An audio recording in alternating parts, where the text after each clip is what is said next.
Live. Everywhere. On netrootsradio.com.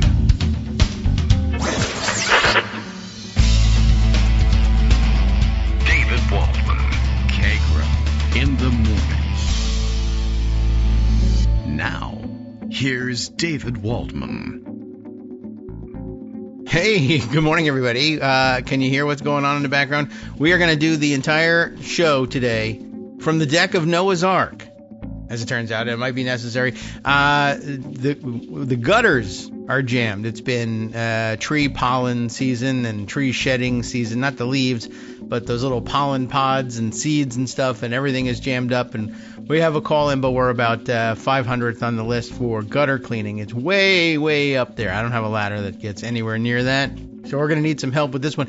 And so it's jammed up the gutters, and now, of course, it's raining today. And it has decided to overflow the gutters and fall directly on the surface right outside the window. Now, normally there's an angry blue jay or a couple of crazy bluebirds that are just going to bash their heads against the window that are distracting us. Usually you can't, I don't know, I think the blue jays come through. But this is crazy. I should swing the microphone over that way, although the microphone itself will make noise moving, I think. But you can, I assume you can hear that? I hope not. But I hear it in my headphones. Anyway, so that's what we'll be doing. The entire show underwater. It's a lovely ambiance. You know, maybe that rain patter will help put you to sleep. I could probably just put out a 2-hour tape of that as a white noise sleep aid. And probably that would clear more in revenue than the show itself does, which is also sleep-inducing. So, okay, lots to catch up on, and golly, I don't know how we're going to do it. And there's lots to rehash as well, because it's insane what's going on. We really haven't, I don't think, fully digested as a country at this point what is going on with the wildness of the corruption surrounding the offer, at least. And who knows whether he's ever going to announce that he's changed his mind and is not going to take this $400 million luxury jet from Qatar. I mean, I assume he wants to, and he's just maybe might feel like he needs to look for a new way to structure the deal. Like, well, it's going to take them a year to paint it anyway, and then they want to put an even more luxurious sound system in, and I'll just take it when I leave office. And I'm not certain what, if anything, there is to do about it at that point, but I don't know. I guess it's less concerning if he's actually out of office. I don't know. Who knows with this guy? Anyway, he's on his way to the Middle East now, or I guess he's there, because I have seen pictures of him saluting Saudish generals already, I guess, wherever he sees uniforms. He's probably saluting doormen. If he were still living in New York City, he'd be stopping every 10 feet in the Fifth Avenue area, saluting the doormen. Basically anybody with one of those hats on. So he loves saluting military and firing our military, firing our generals and saluting theirs. So sure, why not? I happened to see discussion of the agenda, essentially, of his overseas trip. And remember that this was his first official overseas trip of his first term as well, was to Saudi Arabia. And now on his way to 3 Middle Eastern states, which Ann Applebaum points out in her Blue Sky post this morning. The Trump Organization has entered into real estate deals in all 3 countries Trump plans to visit this week. Isn't that nice and convenient? And why pay for business trips out of your own business's pocket, even though you can claim it as a deduction on your taxes? Well, considering he's not paying any taxes anyway, I guess that's no longer of use to him, so he'll just use the public dollars directly to make his flight there. And along with him on the trip, Elon Musk, who no doubt, well, of course, remember, he's there in his capacity as not an official with the government and not the guy running Dodgy. And even if he was the guy running Dodgy, well, he'd be busy at home, presumably, and what in the world would the foreign dignitaries need to talk to him about? He's the Department of Domestic Government Efficiency. Anyway, he's probably there to ink extra Starlink deals or something of the kind, or find ways to interest Arab buyers in electric vehicles, Who knows? Maybe he wants to sell them space launch capability. No problem with that, I'm sure, national security-wise. And, I don't know. That's that. And goes on, by the way, to say that Qatar, where Trump is scheduled to visit Wednesday, has previously paid his attorney general, Pam Bondi. We know about that. And she was the one, of course, who, thank God, she stepped in to clear the legal issues with the $400 million jet, having, I'm sure, nothing to do with the fact that she used to lobby for Qatar. But let's see. Qatar has also previously paid Kash Patel, his FBI director, also the head of our Environmental Protection Agency, among others. And who is the head of our Environmental Protection Agency right now? I don't even know. To be honest, I have no idea. It's Lee Zeldin. Okay, yeah, I remember that. Briefly, I remember that crossing our transom at some point. Right. Okay. So Qatar has paid him as well, huh? Hey, that's fantastic. And also others pointing out, as I saw Jon Stewart doing. It wasn't Jon Stewart telling me this. I didn't watch the show. I missed that. But the Tennessee Holler, I guess, posting on Blue Sky a screen grab of him saying, what was it? I'll see if I can find it for you now. But basically that Trump is taking a $400 million jet from people he would expel from Columbia University. Yeah, that's a good point. And lots of people pointing that out. As a matter of fact, let me see. Where did I see this one? I don't think I grabbed this one, but people were pointing out the variety of. It's been an interesting roundup of reactions to it. Republicans not entirely comfortable with this thing, and some of them just saying, I don't know, the attorney general says it's okay, so I say it's okay too, just leaning on that. Others, like Rick Scott, apparently telling the interviewers, I guess it's okay, but gee whiz, Qatar supports Hamas, so maybe that's not so great. Yeah, it's a little bit of an issue. Where did I see that one? It was in the last couple of minutes, too. But if I try to scroll back now, forget it. I'll never find it. Oh, maybe I'll find it on my phone. Anyway, speaking of things on the phone, I have to turn around and update something that we discussed the other day. When we mentioned briefly, there it is. Steve Bannon has said this one. Maybe I'll go and park this one in Pocket so I can pass it along as well. It was Steve Bannon who said, I was eager to see Republican reactions to Trump's Qatar luxury jet corruption, and Rick Scott's take stood out. He features it in his column at MSNBC. Gosh, let me give you a plane. I mean, that seems pretty nice. But they support Hamas, so I don't know. Yeah, well, I don't know either. But, on the other hand, maybe we're at peace with Hamas now because we've declared victory over the Houthis because and there's an interesting headline on it, too. I think maybe the New York Times, why Trump declared victory over the Houthis. And I guess that's an interesting way of putting it. And it's meant to make us say, well, the reason why he did it is because the reality of what's going on with the Houthis is much worse. So it's probably best to declare victory and then see if people say, oh, good, victory, and leave it at that, or whether they turn around and try and figure out what happened and study what went on and then say, oh, no, rats, something totally different. Speaking of which, where were we? Oh, yeah, right. I wanted to just total switch topics here for just a second as a distraction from the rain pouring on us outside. I had mentioned the other day, just briefly, that when Trump worked out his so-called deal with the UK on trade, and it turned out to be that the deal was we were going to drop tariffs on super luxury cars manufactured in the UK. And I did say, well, there's one sort of sliver of truth to the Trump position on this thing, which is that he was trying to shoehorn some, reason for this deal in by saying, well, Rolls-Royce, Aston Martin, Bentley, etc. Less so perhaps with Jaguar and Land Rover, but only slightly less so.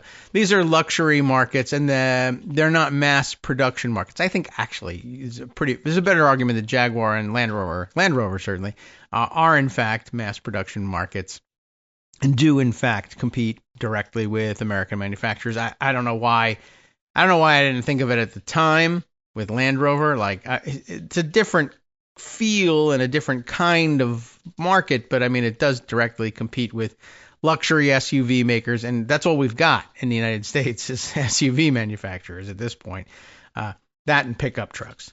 But as it turns out, even the portion of the market that Bentley and Rolls-Royce represent, I'm not sort of clued into this market, so it doesn't surprise me that I wouldn't know anything about it. But Scott does, not because I don't think it's because he's in the market for super luxury cars, but because he seems to know the car news all the time anyway, and I get the sense that he's reading the automotive press because he's constantly sending stories that are relevant to what we're talking about. Of course, it's not that. It's that they come from Jalopnik, and in this case from The Verge, which I know is not automotive press, but it is automotive in nature. And as it turns out, there is an American entrant in that super luxury category. And I guess if you had told me the simple fact that it is Cadillac yesterday, I would have said, well, I mean, Cadillac has clearly got a luxury reputation, or it did at one point. I don't know. It's a little outdated, but I guess, okay, that's certainly the most, the American brand with the most remaining cachet in the luxury sector, I guess. Though they're kind of past their prime, well, they're trying to make a comeback, and they're trying to be relevant by making electric vehicles. And they're Cadillac, so I guess they think they can get away with a $300,000 plus sticker price, $360,000 for the Cadillac Celestiqs. And I don't know if they pronounce it that way, but it's C-E-L-E-S-T, like Celeste. And I guess the I fits in there too, Celeste, unless you thought the C-E-L-E was more like celery. It's a car that looks like celery. If you painted it green, it might. The Celestiqs, without the UE at the end, there's a Q on at the back of it, which is mysterious and weird and vaguely foreign. And so Celestiqs might be the pronunciation here, C-E-L-E-S-T-I-Q. And IQ, that's smart, and something electric vehicle, I don't know. So it's basically like saying they probably rejected E-Cadillac or the variants on that. Well, here in The Verge is a review of the Cadillac Celestiqs, their first drive review. The, as they call it, bespoke $360,000 EV is here. It is. It is. It's not around here. It isn't.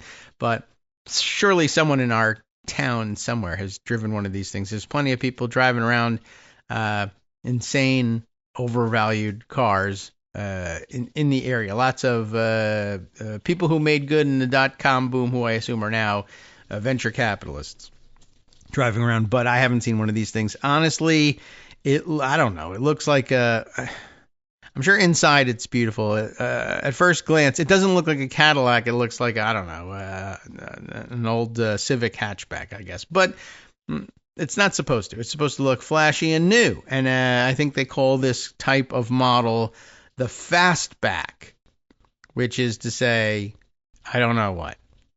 But it's a different kind. It's different from a hatchback. It's not a hatchback. That's for 1980s Datsuns. What are you talking about? This is a new, brand new, bespoke $360,000 electric vehicle. And it goes on to describe it. I'm sure it would be wonderful. You can read it actually with a Verge subscription. I think it let me read it yesterday for free. It's highly customizable. And I mean highly, highly customizable, which is what makes it bespoke.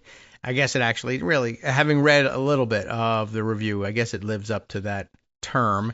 Very fancy, very expensive, and I guess not going to sell any of them now because you can get tariff-free Bentleys instead.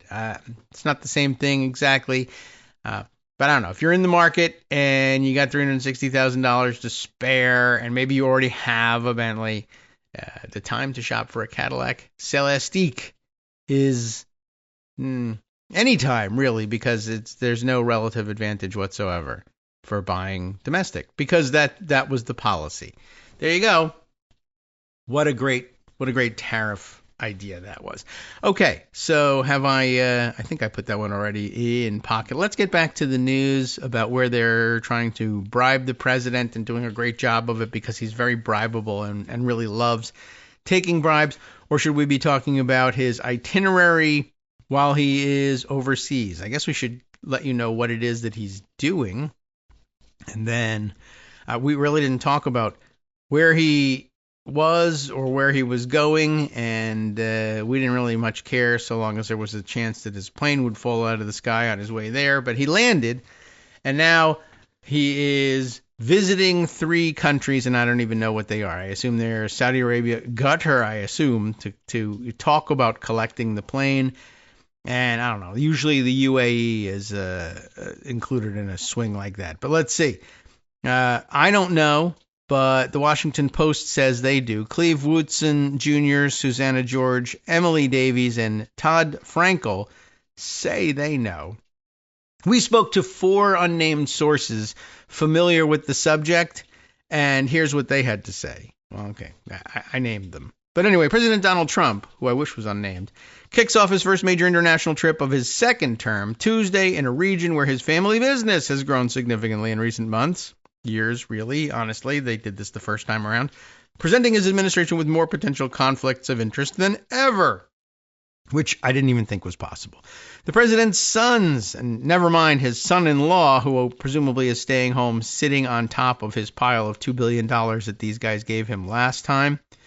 The president's sons, who head the Trump Organization, have spent the past few weeks already crisscrossing the Middle East, laying the groundwork for deals, everybody, that will benefit the company and, in some instances, Trump himself. Pause here for a second. This I didn't put aside.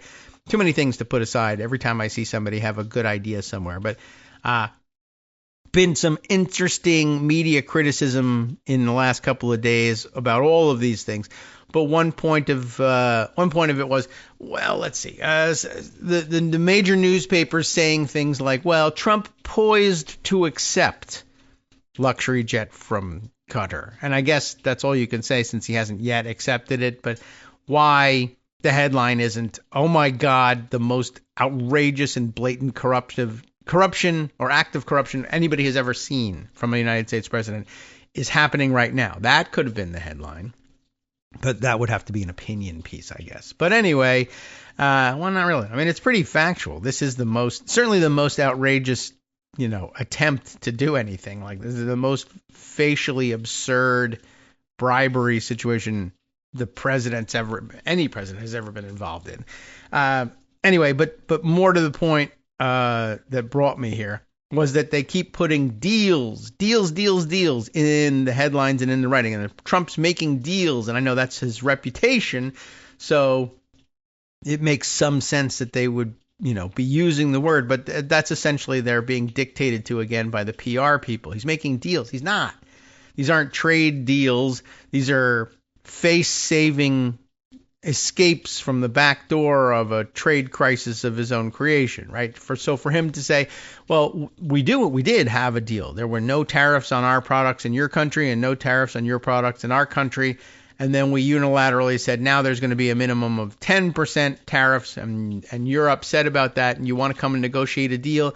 And so you do, and Trump doesn't really have anything to offer you, and he can't undo the tariffs entirely because he just told everybody how wonderful they were, and he actually believes it.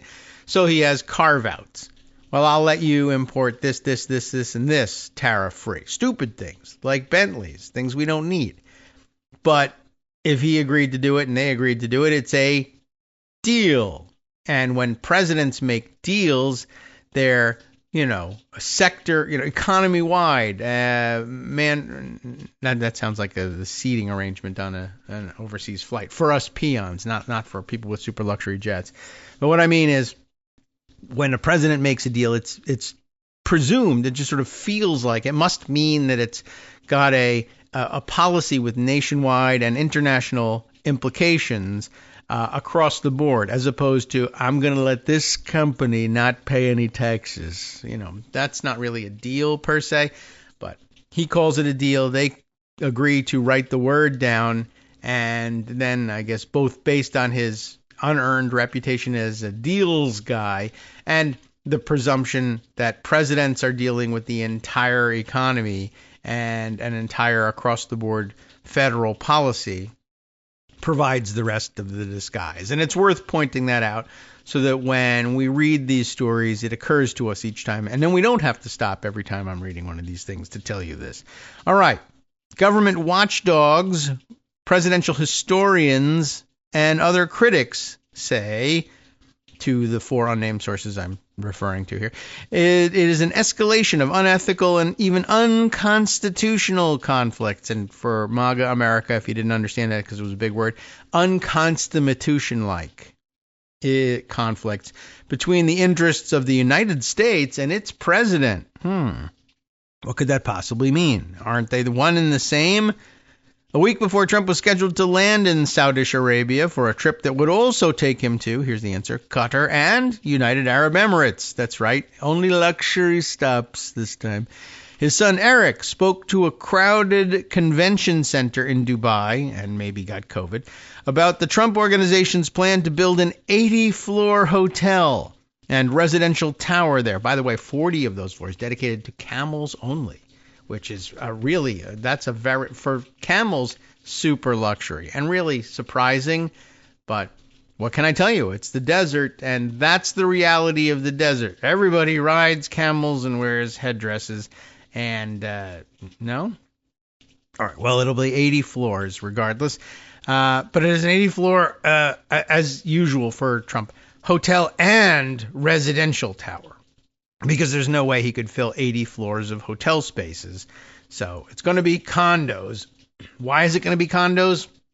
Not because of the huge luxury housing shortage in Dubai, but rather because buying condos is a thing that the ultra-rich can do, one, without necessarily announcing their names because they can buy it through an LLC, and two, it is a way to make a payment to Trump that at this stage of the game no longer looks entirely obviously like corruption. Well, why does he need a condo in this tower when this particular sheikh or emir has 17 condos within a block from that area?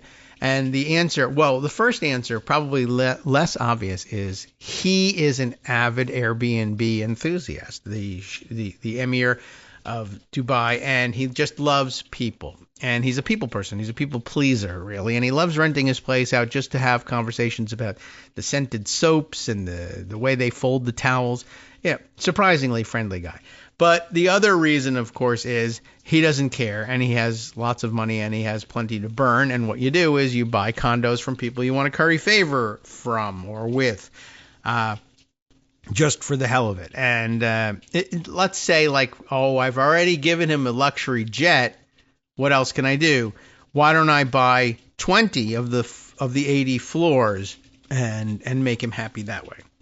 Or perhaps I have some very, very wealthy friends, not quite wealthy enough to be able to give him a $400 million airplane, but they would like to get in on the action. They can buy a floor of the hotel themselves. Anyway, he, this time Eric, boasted that the incredible icon, that is the 80-floor hotel, would redefine luxury, which is terrific because I was getting tired of the old definition of luxury, and have the highest infinity edge pool in the world, overlooking the towering Burj Khalifa building, which is fantastic.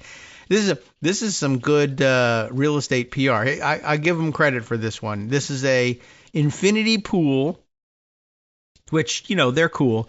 But there's plenty of them all over the place. Why is this one interesting? Because it's the highest one in the world. Now, I don't know the elevation of Abu Dhabi or Dubai, I assume is, near sea level. and 80 floors. So it might be that the 80 floor, that's the highest up there's ever been an infinity pool in terms of floors, but I imagine the elevation of, who knows.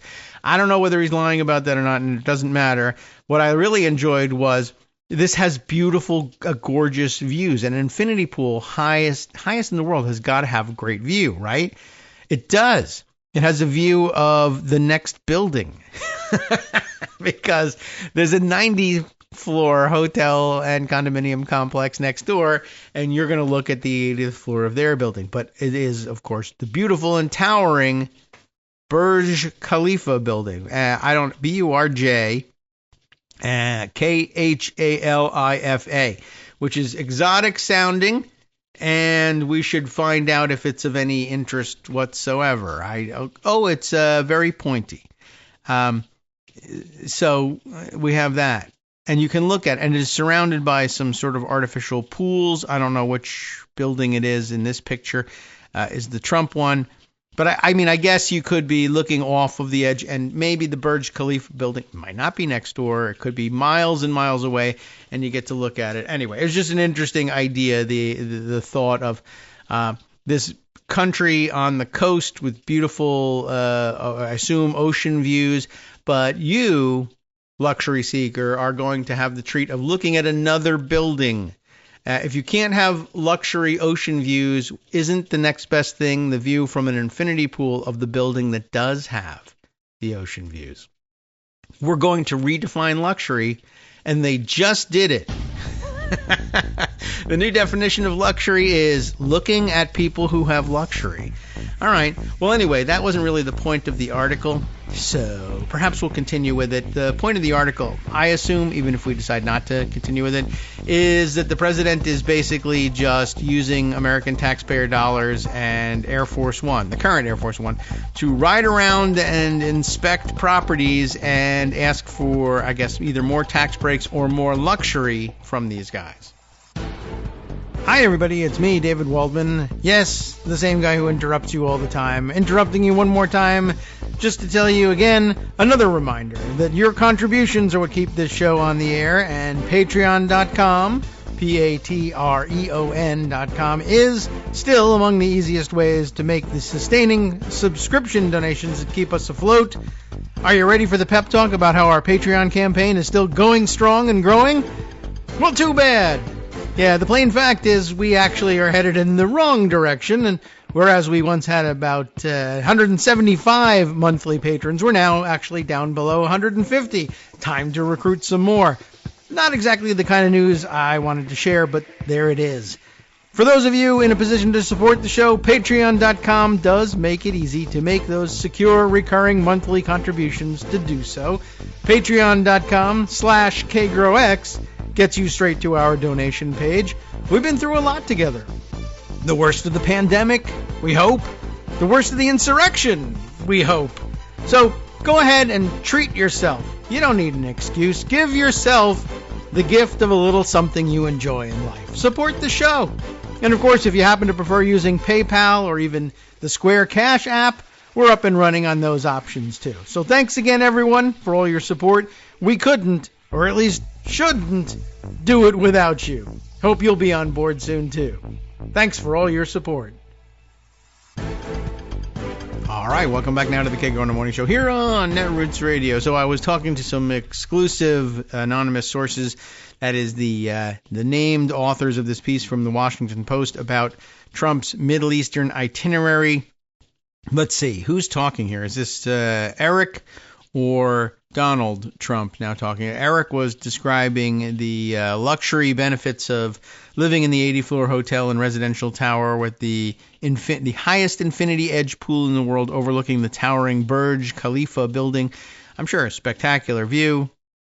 Just an interesting way of describing it, but, you know, Eric's a bit of a... all right. Well, anyway, on behalf of myself, on behalf of my family, he said, we love Dubai. We have such a great relationship between the United States and just one of the greatest places, and I'm glad to call so many of you friends. Whatever, very nice.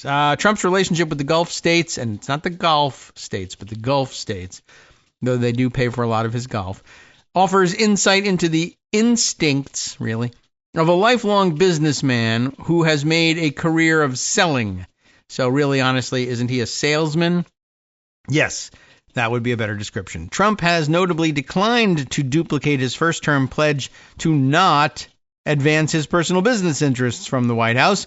But, by the way, Trump, by the way, has declined to refrain from outright corruption. Oh, thank you. Thanks for telling us. But he has also managed to evade efforts by Congress and the courts to rein in his potential conflicts, which, of course, was the point of his foregoing the pledge.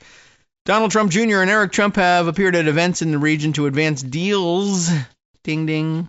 Wilhelm scream whenever you see the word deals now, including cryptocurrency and luxury penthouses, signaling the family intends to continue to pursue international deals, ding, ding, ding, even as Donald Trump leads U.S. foreign policy in the region, which I guess was only the natural progression from letting Jared take all that money when Donald Trump was leading U.S. foreign policy in the region. And then, of course, they decided to let Jared lead U.S. foreign policy in the region directly. So this was a way of, I guess, I don't know, taking care of the kids. Well, let's let Ivanka's husband make a couple $1 billion and then he can F off and she can leave. And then the boys want their chance to stick around and have a couple $1 billion for themselves as well. Qatar, where the president is scheduled to visit on Wednesday. That's tomorrow. We're going to take off tomorrow. I'm going to go to Qatar and cover the story from Virginia. Anyway, the point is I'm not going to be here. And that's on he knows to take most advantage and do the most outrageous things. But we'll be back to talk about them on Thursday, and so will Greg. Qatar, where the president is scheduled to visit tomorrow, has previously paid his attorney general, FBI director, and head of the Environmental Protection Agency, that's Zeldin, remember, among others, I didn't even know that, to lobby or consult on behalf of the country and its royal family, a Washington Post review of Foreign Agents Registration Act filings and disclosures found. Trump himself has appeared unconcerned about conflicts of interest, and that stems from the conflict of interest that he has with Pam Bondi. That's why I'm unconcerned. The Attorney General will never charge me with anything, and she'll fire anybody who tries. On Monday, he spoke glowingly of a $400 million Boeing 747-8, by the way. Do we say Mark 8 on that? I don't know. Jumbo jet that Qatar has offered as a gift, which would become Air Force One for the duration of his presidency, and then, there's a missing word here, B, that's the one, turned over to his Presidential Library Foundation. And I wonder who came up with that structure, too, because this one makes it sound like the Qataris said, you know what would be a great idea? Let's do it this way. Well, anyway, let's see. Trump himself now speaks about it. I think it's a great gesture from Qatar. By the way, I have a great gesture for it as well. I appreciate it very much, Trump said, of what he has called a palace in the sky. And that, too. I got to tell you how many times I've wished. When, Lord, will you call Donald Trump to his palace in the sky? I mean, well, I was mostly thinking about the sub-basement of the palace. But, at this point, I'll take it. If it's, will I take it? Do I really? would I accept his immediate death if the caveat here was that he goes to heaven?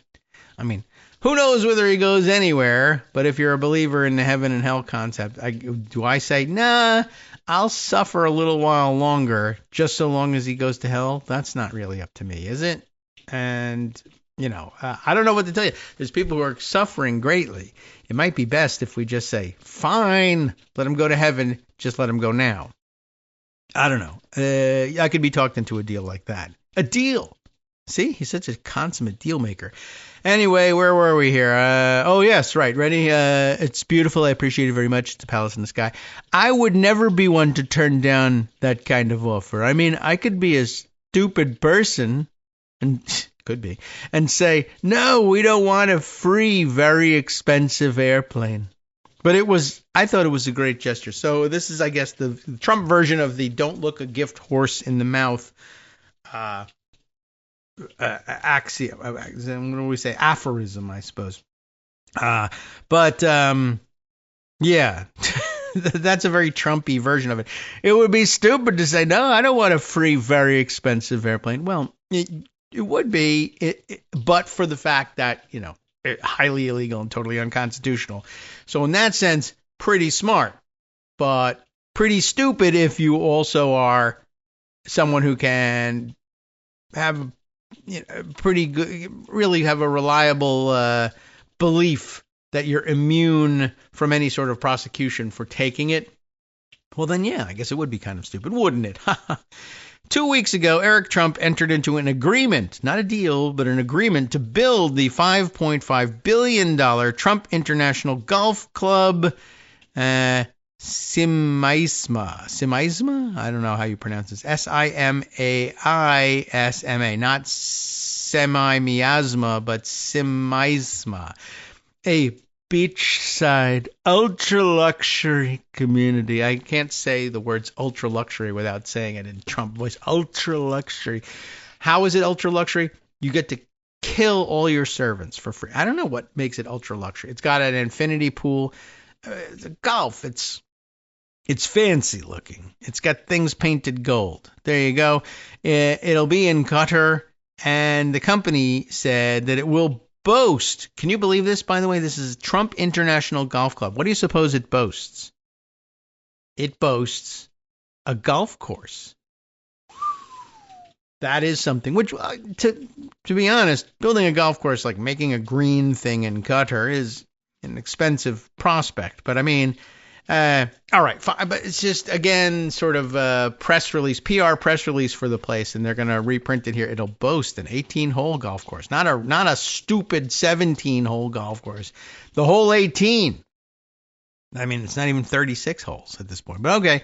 It'll boast an 18-hole golf course and luxury villas emblazoned with Trump's name. Yeah. Just what I want. And if I spend that much money, I definitely want to have somebody else's name all over it. The president will end his trip forever, maybe, in Abu Dhabi, where his family's cryptocurrency venture, already at the center of allegations of corruption, is increasingly intertwined with Middle Eastern investment. Last week, I mean, that's true everywhere, but I don't know, Abu Dhabi. They did drop a jab in there, so I guess that's something. Last week, an investment firm backed by Abu Dhabi, the country, the city-state, said it plans to plow $2 billion into the venture. It has to be at least what you gave Jared. Douglas Brinkley, a historian at Rice University who has written books on Ronald Reagan and Gerald Ford. Of course, we can't say that without doing the fake voice either, said Trump's willingness to wade into conflict of interest, his willingness, really, that benefit him, threatened to exceed anything that has come before him, even Gerald Ford. Gerald Ford, eaten by money, I guess. That would make it worse. His actions and those of his family are aided by a Congress and a media apparatus overwhelmed, like we are, with the hydrant of activity from the White House and from a team of attorneys making sure they abide by the letter, if not the spirit of the law, Brinkley said. What? No. That's just wrong, Doug. Wait a minute. A historian, you got that right. That is, if they threaten to exceed anything that's come before him, his actions and those of his family are aided by a Congress and a media apparatus overwhelmed with the hydrant of activity. And really, can't we just say it this way? A Congress unwilling to even consider the possibility that this is wrong. They're just not going to stand in his way at all. Republicans in Congress totally hypnotized, totally paralyzed here. And not a few Democrats kind of paralyzed as well, but at least you can't say, well, they could walk down the hall and put a stop to this by impeaching him immediately, because they can't. They could file impeachment and they could have that fight and they could make that scene every day. That's true, but they can't get past these Republicans. Congress, it's not so much that they're overwhelmed with the hydrant of activity, it's that they are professionally engaged in the business of looking the other way. Now, the second part of this, overwhelmed with Congress and media apparatus overwhelmed, and a team of attorneys making sure they abide by the letter, if not the spirit of the law. No, they are not even doing that. Of course, they don't abide by the spirit of the law. But why even bother giving them credit for like working hard to make sure that they abide by the letter of the law? They're not even doing that. They're just writing different letters and saying, there, boom, we abided by that. It's not the law, but we're abiding by it. And then, of course, well, sir, actually, you're not abiding by it, says the press. Oh, yeah, right. Well, also, who cares about abiding? I mean, don't even give them credit for abiding by the letter of the law. That's stupid. That's not what they're trying to do. They'd be appalled by themselves by that definition, I would think. I'm not earning my money. Trump will stop paying me if I'm just abiding by the letter of the law. He wants the law rewritten. Anyway, there's yet to be proven illegality, Brinkley said. That's to be read two ways, both of them incorrect. There's yet to be proven illegality. I think what he meant there is nobody has yet nailed down and proven that these deals are illegal. I mean, they are. No one has brought those cases to court. That's certainly true. No one has marshaled the evidence and seen it admitted in a courtroom proceeding. That's now what is defined by, that defines illegality. Well, he hasn't been convicted yet. Well, okay, we do feel that way in this country. You're innocent until proven guilty. True. But that doesn't mean that the act wasn't illegal when you committed it. It's just that we finally decide, I think we've proven that that act was illegal to the 12 people who have to decide his fate. But it was illegal when he did it. That was the point. That's why they're here, these 12 people. But I read it this way, which is a lot more favorable to Brinkley. There's yet to be proven illegality. I would have put some hyphens in there. There is yet -to-be -proven illegality. That is to say, there is illegality here. We haven't proven it yet, but we will soon at some date in the future. There is yet to be proven illegality. But this, I guess, puts him in league with, was it Eric Lipton at the New York Times being taken to task on social media yesterday for saying, well, if there's no quid pro quo, then that means it's not corruption, which is an astonishing view of these things. It helps us prove in a court of law where you can be held accountable, you're going to be deprived of life, liberty, or property at the end of this proceeding. For those situations, yes, in order to convict you of some corruption, act of corruption, it depends on what you're charged with. But a quid pro quo is evidence that goes to motive, but I don't know that every corrupt act with which you can be charged or for which you can be convicted does in fact require, as an element of the crime, the proof of a quid pro quo. But since Trump spent so much time last time saying no quid pro quo, no quid pro quo, I guess that's now part of the DNA of the reporters covering his corruption. And that's not a great thing. The president and vice president are exempt, as they point out here, from conflict of interest laws, but are restricted by the Constitution from receiving gifts from foreign governments without the consent of Congress. Wouldn't say it's entirely true that they're exempt from conflict of interest laws, but they, under normal circumstances, normal political circumstances, they can be held to account through impeachment for blatant conflict of interest. But can they be charged while they're in office? No. And now, thanks to the Supreme Court, can they be charged afterwards? Probably not then either. The White House has denied accusations, though I don't know why they bother, that Trump is putting his own financial interests ahead of the country's. I'm allowed to. It makes me smart. President Trump, do you want to read what Caroline Leavitt had to say about it? No. He's awesome, false accusations, etc. During Friday's press briefing, Leavitt said it was quite, quote, frankly ridiculous that anyone in this room would even suggest, and in the era in which you can be sent to El Salvador for suggesting it, I agree, frankly ridiculous that anyone in this room would even suggest that President Trump is doing anything for his own benefit. He left a life of luxury and a life of running a very successful real estate empire for public service. which is why the quality of his jet has improved so much while in public service. The White House did not provide a list of the people Trump will meet or a manifest of those who are traveling with him on Air Force One, because that would be transparency. They have also not provided a comprehensive schedule of the president's travel or a pre-trip briefing to reporters who are following the president around the world, as is customary. Even after Air Force One took off on midday Monday, it was unclear whom the president would be meeting with during his 4-day swing. Could be anybody. Yeah. The Trump family businesses also have interests in Serbia, Albania, and Vietnam, but the company's deepening ties in the Middle East are particularly concerning, experts said, because of the region's critical role in U.S. foreign policy. Trump's first planned foreign trip comes as his administration, quote-unquote administration, has been beset by a wide range of regional security concerns, the fate of Gaza, which I had planned to turn into my own personal property as well, Iran's nuclear program, and Trump's long-held goal of a deal, ding, ding, ding, that would normalize relations between Saudi Arabia and Israel. And I thought we had that, Abraham Accord, something. Well, whatever. Last time we were told that there was a big deal, and a deal had been dealed, and the dealer was Jared Kushner, and here's $2 billion, and what a deal, ding, ding, ding, Saudi Arabia. All right, I guess it didn't happen, or needs to happen again, so that Donald Trump can take the credit for it.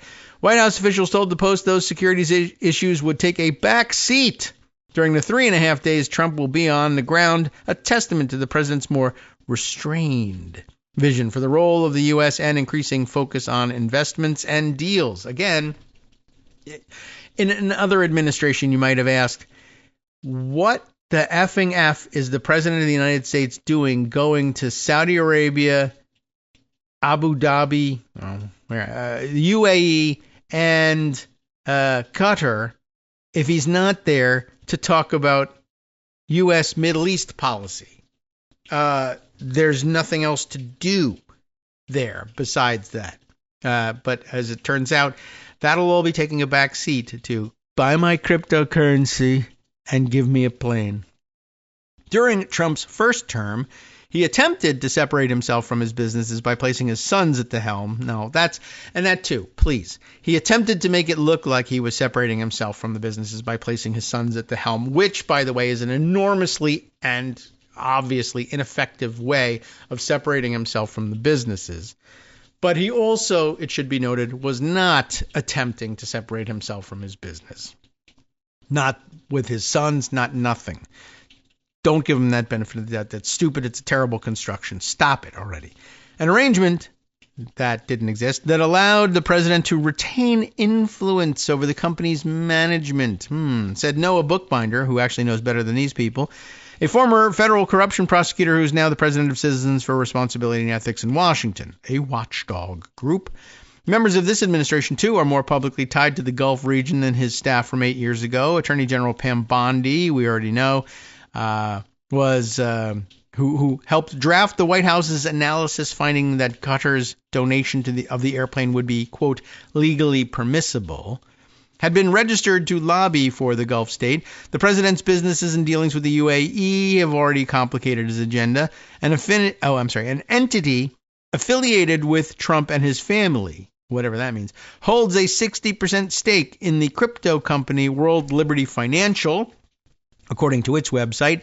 Trump's son, Eric, serves on the board of managers of that controlling company. That is the WLF Holdco LLC. Look at how thinly they disguise this thing. What the Trumps, do they hold a stake in World Liberty Financial? No, an entity affiliated with Trump holds 60% stake in World Liberty Financial. Really? What is that entity? It's called WLF Holdco LLC.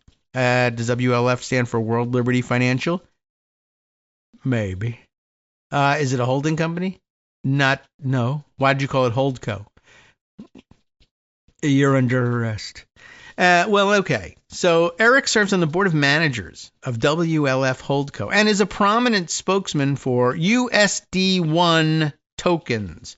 Well, I don't even know if I've ever seen them referred to as USD1 tokens. I thought they were either Trump coin or $sign Trump or whatever. What are these tokens and what is USD? And is it US dollar by any chance? We're now like post America here. The currency is not the US dollar, it's USD1. Okay. Trump himself is listed as chief crypto advocate in a paper the company released last year. A paper that, okay. I don't even know what that's supposed to be. And I like he gives himself a stupid title, but it's chief crypto advocate. That's a brilliant thing to have at a crypto company. Aren't you all crypto advocates? Whatever. He saw somebody do that. Yeah, I don't like chief evangelist. That's dumb. But advocate, that's fine. This month, the company announced that its stablecoin, I guess that's why USD1, you'll see in a minute, stablecoin, a crypto coin pegged to the value of the US dollar. By the way, so are gumballs, sticks of, bundles of firewood, cans of beans, all pegged to the value of the US dollar, but none considered to be stable coins, whatever that means, would be used in a $2 billion transaction between MGX, that's the state-backed Emirati investment firm. That would be what we call the sovereign wealth fund, except that would trigger comparisons to the stupid thing that Trump is trying to put together for the United States. So we're calling it a state-backed investment firm instead. Also involving the crypto exchange Binance. So something. This month, the company announced its stable coin would be used in a $2 billion transaction. So I'll give you garbage in exchange for shares of your garbage. How much are all the pieces of garbage worth? I don't know, but they're pegged to the U.S. dollar in ways that cans of beans aren't. That is to say, the cans of beans can be purchased, held, the contents eaten. The stable coin is a listing on a website somewhere that says you own something. The announcement made by World Liberty Financial's co-founder on stage as he sat next to Eric Trump at a crypto conference in Dubai, I can't believe it, added to concerns among Democrats. Oh, I see. Only Democrats are concerned about this. That President Trump's crypto activities could be a vector for corruption. They are, by definition, a vector for corruption. They're corruption itself, not even just a vector. But anyway, they could be for corruption and influence peddling, prompting them to unexpectedly rally against a bipartisan Senate bill that would have created a regulatory framework for stable coins. In other words, cleaned up the act and told everybody, oh yeah, it's legal. How do we know? We just passed a new law that totally legalizes it, which is odd because we thought we were regulating this stuff. But in fact, it turns out there's a section here that's written for the Trumps that says they can't be charged with anything. Take it or leave it. All right, well, we'll leave it. David Waldman, a spokesman for World Liberty Financial, said in an email to the Washington Post that his company is proud that MGX chose its stable coin for its $2 billion investment, and he emphasized that the company is not a political organization, and no one at the company is an elected official or a government employee. Thanks. It is yet to be seen whether there will be a political price for perceived ethical lapses, from a man who was elected after being impeached twice and convicted of 34 felony counts, and who ran the first time as a Drain the Swamp guy. In a pre-election Marquette University Law School poll, 61% of Americans said behaved corruptly, described Trump, at least somewhat. And more than 6 in 10 Americans said the word corrupt applied to Trump, either a lot, 46% said that, or a little, 18% said that, according to a March YouGov poll. Accusations that Trump blends business interests with those of the nation are not entirely different from what has become a hallmark of modern presidencies, so don't worry about it. Many early presidents died destitute. Ooh, that sounds like a terrific thing to do for Donald Trump. Having devoted their lives to public service, but the country's leaders in modern times have used the power of the presidency to make millions after leaving office. Ronald Reagan, among the first to earn large post-presidency sums, was paid $2 million for 2 speeches in Japan. Bill Clinton, after his time in office, became one of the highest-paid speakers in the world. Even Joe Biden, who long bragged about being the poorest man in the Senate, made more than $15 million from speaking fees and book deals after serving as Barack Obama's vice president. After leaving the White House this year, Biden signed with the talent agency CAA, which represents Hollywood stars, including Tom Hanks, Brad Pitt, and Zendaya. That's a good mix. Anyway, some presidents, too, have come under intense scrutiny for ties to foreign business deals while sitting in the Oval Office. House Republicans most memorably launched an impeachment inquiry into whether Biden was improperly involved in Hunter Biden's businesses, which included ties to Chinese investors and a seat on the board of a Ukrainian energy company, while his father was leading a policy affecting the same country. What is different about Trump in his emboldened second term, experts said, is the scale of investments his family has made with ties to his dealings as president. And of course, as you know, the greater the scale, the less illegal it totally is. That's odd. Anyway, I think we could probably say at this point we're done. If we're going to be comparing things to Hunter Biden at this point, we've learned all there is to learn from this article. And there's so much more to cover, or so many more ways of saying it, let's say. All right. Let's see. I have a few other things that I thought you might be interested in, all of which are dropped in this morning. How about this? There's a little activity on the front. Like, well, what are Democrats doing about it? I think we probably owe ourselves a little discussion of that just before the break. The Guardian reports to us that under this headline, quote, just wildly illegal, unquote. Colon what? Top Democrats push to censure Trump's plan to accept Qatar jet. Doesn't stop him, but it's an interesting gesture. 4 senators, including Cory Booker, say they will press for a vote against the president's plan to take that $400 million gift from Qatar. And I don't know, wise idea. It'll work as a PR maneuver, if nothing else, and it will make Republicans in the Senate either have to go on record against it or look for a way to prevent having to vote on something that really should be an easy call. Top Democrats in the U.S. Senate are pushing for a vote on the floor of the chamber censuring Donald Trump's reported plan to accept a $400 million luxury jet from the royal family of Qatar. And I guess in reading that out loud, I can already see the Republican move here. He has not accepted this. We shouldn't be censuring the idea that someone offered him a deal. Let's at least let him make the decision about whether or not he's going to take the deal or not before we censure him. No, we should speak out now so that we influence his decision and hopefully motivate him not to take the deal. That's probably the better way of handling it, but I think that's how the Republicans will approach it. Hey, he hasn't taken the bribe yet. All right, welcome back now to the Kagro in the Morning Show here on Netroots Radio. So that's interesting, the way it sets up. We were just starting Ed Pilkington's article in The Guardian, just wildly illegal. Top Democrats push to censure Trump's plan to accept Qatar jet. And I have a feeling that the fight will come down to Republicans insisting that he hasn't done anything yet, and so therefore it would be totally improper to consider a censure, and that might even carry the day.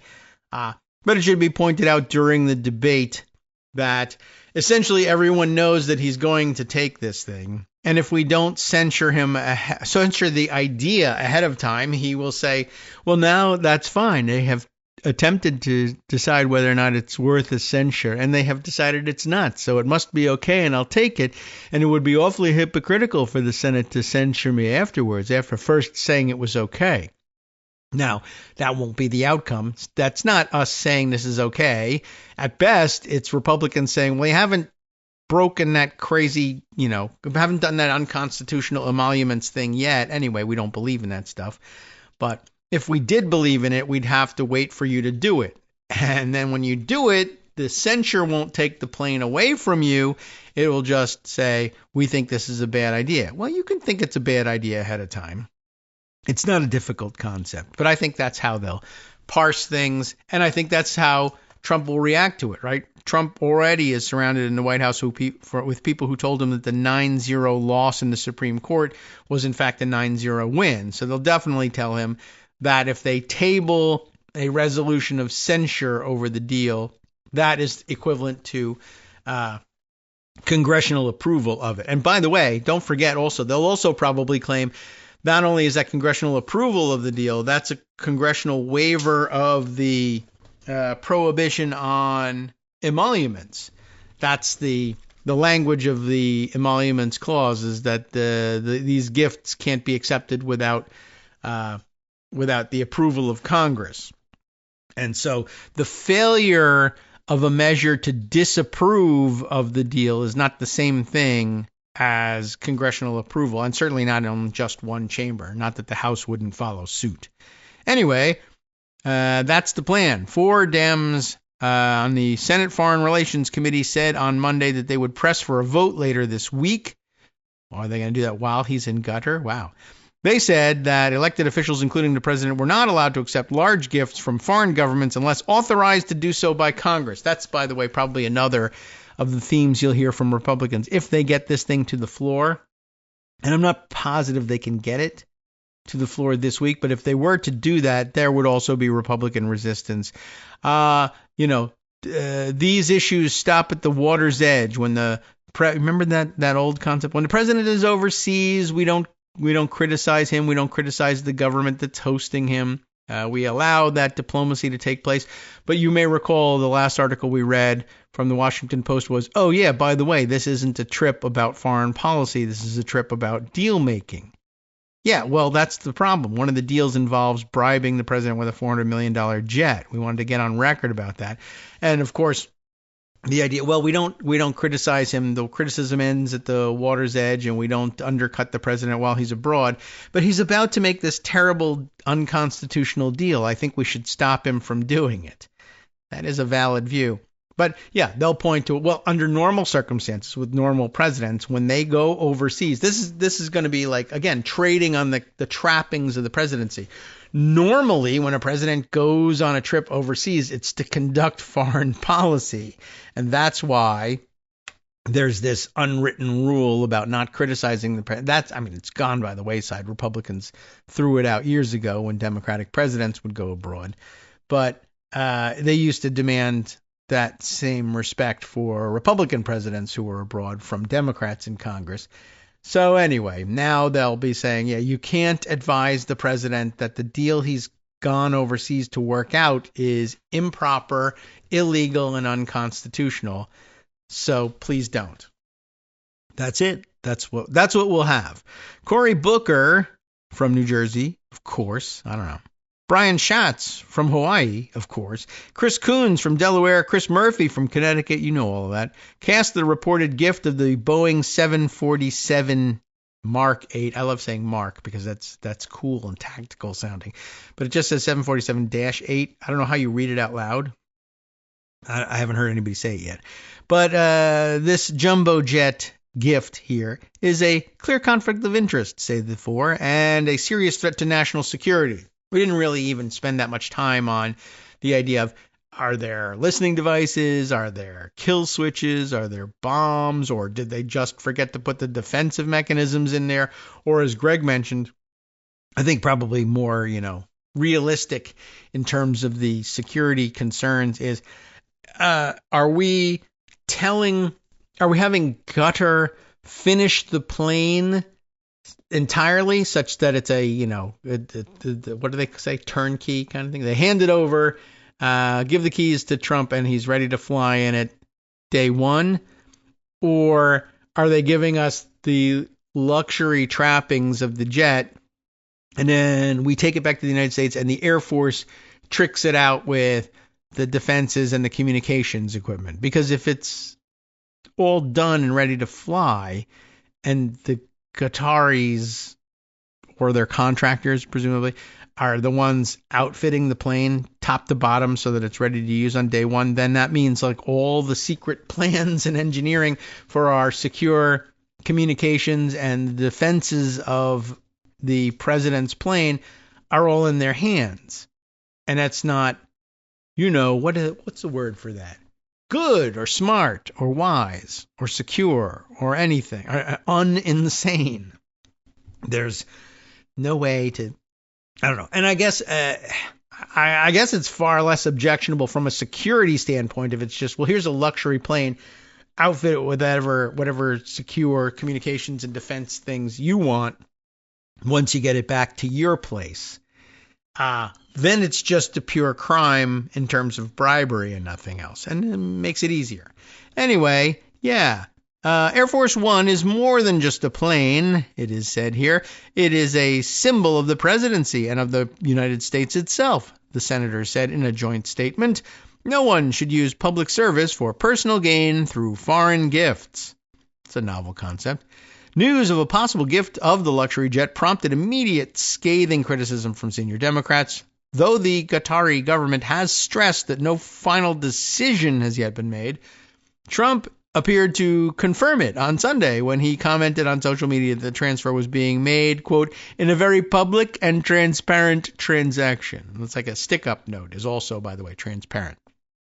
The plan appears to be for the 13-year-old plane to be fitted out by the U.S. military for use as Air Force One, and then, when Trump leaves the White House, for it to be put on display in his presidential library, in effect being handed to Trump for his own personal use. It's an interesting way of even describing. I mean, yes, it's obviously supposed to be for his own personal use. That's the bribe. The idea that we're going to put it on display at his presidential library. No, you're not. I mean, it might be on a... is his presidential library going to be at an airport? Is that or will his library have an airport? I mean, if it's for his personal use, that thing has to move. And in order for it to move, it has to take off. And a 747-anything needs a pretty long runway. And it's not going to be on display like people can tour it and see how luxurious it is.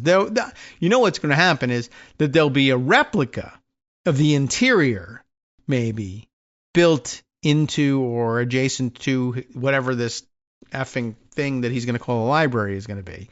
But there's no way he's going to let out, his personal jet be toured by grubby weirdo tourists. He might sell access to it for $1 million a pop, but he's not going to let regular Americans go and look at the thing. Anyway, the whole plan is stupid on top of illegal. The reported arrangement comes as Trump sets off on a tour of the Middle East, amazingly, including Qatar. Another of the countries on the tour, the United Arab Emirates, also has become embroiled in controversy over potential conflicts of interest involving Trump. That was the World Liberty Financial thing we already told you about. But by the way, yeah, actually, this is sort of interesting clarification that we just read through and just skimmed over. So the plan... the plan appears to be, right, the 13-year-old plane. So they didn't manufacture it from the ground up, and that's helpful because, as somebody else was pointing out, like inspecting it for security problems is enormously difficult. As somebody said something like, I forget what the number they threw out there, that the 747 has 170 miles of wiring on it. Like, how can you inspect all of that? So I guess it was built by Boeing, sold to the Qataris at some point, and then tricked out. Maybe it's not even built. It's just a plan to trick something out. I don't know. So what does it say? 13-year-old plane. The plan is for it to be fitted out by the U.S. military for use as Air Force One. So right now it's just luxuriated, I guess. Got all the luxury trappings. And then we'll give it to you, and that's the correct way of doing this bribery, so that it remains only bribery and not a security issue, presumably.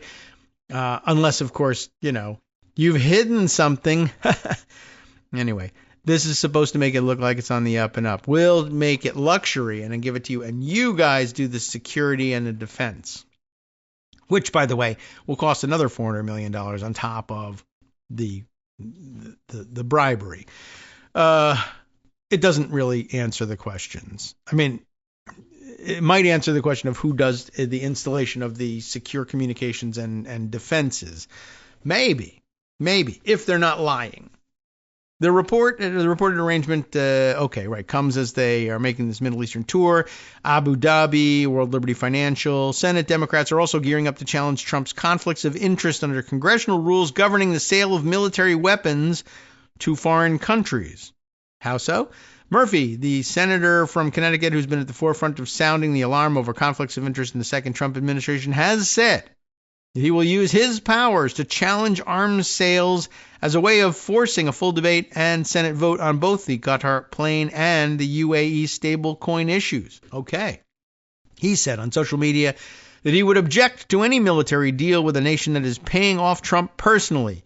We can't act like this is normal foreign policy. He added, UAE's investment in Trump crypto and Qatar's gifting of a plane is nuclear-grade graft. In an earlier post on Blue Sky, Murphy described the idea of Qatar handing over the jet as being just wildly illegal. Trump has so far brushed aside the Democratic fury. He praised Qatar's offer on Monday as a great gesture and said he would never be one to turn down that kind of an offer. That's almost certainly true. I did think I saw something also this morning, and I did not put that aside, but perhaps we should and could search it out. But somebody's saying, oh, okay. Actually, even Chuck Schumer getting in on the act here today, saying that he was going to block all nominees for DOJ jobs until something. Was it until he got answers on the plane or something else? What do we got here? Yeah, it was. And people, still not happy with him saying this is what got Schumer to wake up after everything that's happened in the last 4 months. And I guess a legitimate complaint. The rest of America out here suffering horrifically under kidnapping circumstances triggered by Trump's orders to ICE. And, we'll get around to that. But now finally we're going to block all the DOJ political appointments over the bribery. That's easier to understand. So, okay, I guess we'll see. But yeah, also other people upset about it like, hey, I can't believe that blocking all of the DOJ nominees is something that just now occurred to you. Under these circumstances, it was something you could have been doing all along, but you kept insisting you couldn't, and that's kind of weird. All right, let's see. I'll put that aside. Kyle Griffin reporting that this morning for, I guess, Punch Bowl News, or at least linking to Punch Bowl. Leader Schumer placing holds on all Justice Department appointees in response to Trump's acceptance, if that is what happened, of a $400 million luxury jet as a gift from Qatar's royal family. All right, I guess I better put that aside. Why is that not letting me have this one? All right, well, I'll keep that one open and give you the link in today's roundup. All right, what else did I need to tell you? There's a million things. Where did we want to go with this one? You know what? I got one more thing about the jet. I got 10 more things about the jet, but I got one more that I thought might just, I don't know, give you more rhetoric that you can, shake your fist at and say, yeah, exactly. I'm glad I listened to this program after all. This from Garrett Graff, whose Substack type newsletter we've read from before. And last time we read from him, I think he was the one doing the bit about, what if all this wild corruption was happening in another country? How would our newspapers likely cover it?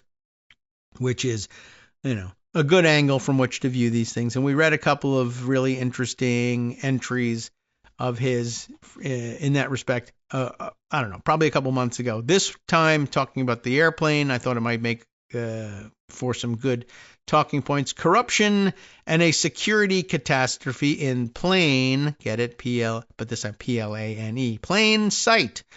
Of course, a foreign government would love to give the U.S. president a plane, writes Gareth. Garrett Graff, but I'll just call him Gareth. He told me I could call him either one. So, all right, sure.